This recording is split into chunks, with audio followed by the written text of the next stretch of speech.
But first, pharma under Trump administration. The commander-in-chief met with leaders in drug manufacturing this week and urged executives to lower, quote, astronomical drug prices and boost U.S. production. Joining me right now is Bob Hugin. He is the chairman of the Celgene Corporation. Bob, good to see you. Thank you so much for joining us. Great to be with you. And I saw you sitting right next to President Trump during that meeting at the White House yesterday. Tell us about that meeting. What went on? I have to tell you, Marie, it was incredibly encouraging to be with the president, the vice president, his whole staff, really such a pro-growth agenda that really want to do things that will sustain long-term growth for our economy. It was very energizing. And what, you know, the idea of getting drug prices lower, I mean, this is what everyone's trying to figure out. How do we do it without the government basically controlling health care? What's the answer? You know, I think it's an important issue. All of health care we've got to have reforms with. I think the administration is really going to put forward a very pro-growth health care agenda that is going to be focused on access and affordability. I think they're very sensitive to ensuring that people have coverage, can maintain that coverage, enhance it, but also through choice and competition to get prices down.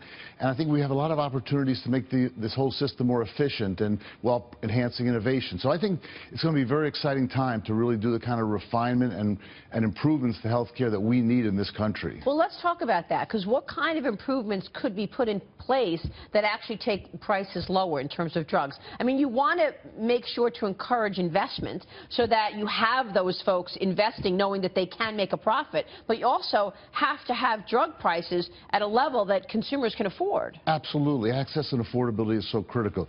The patient has to be at the center of what we do, and I think their plan is going to have that. I think one of the things that we were encouraged by was hearing a lot of the regulatory reforms, and we had very specific proposals that we discussed in a very engaged way with the president and the vice president that says we can support that kind of regulatory reform which will speed up drug approvals.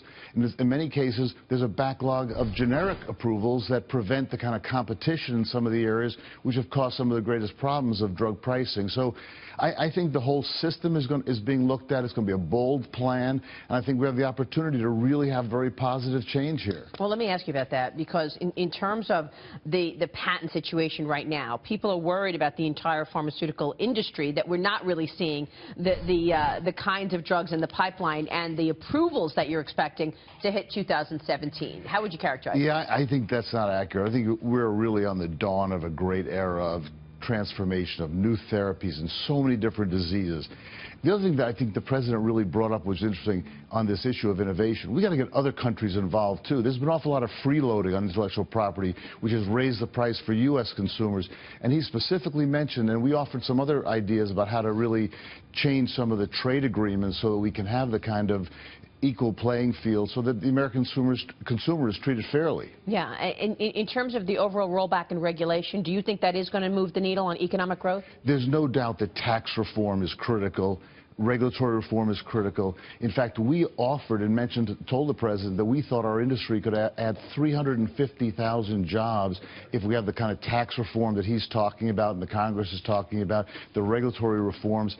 And that's even not including repatriation, which might be upside to that number of jobs, and the kind of economic growth that would spur. So I have to tell you, the president was incredibly substantive, engaged, constructive, and solution-oriented, and we're very encouraged to work with him and the administration and the Congress to get these reforms enacted. That's really nice to hear. It's great to hear, actually, and I know you were very impressed with my next guest, and that is Gary Cohen. Absolutely. So we're going to thank you so much, Bob. Really appreciate your time this morning. Great to be here. Bob Hugin is the chairman of Celgene.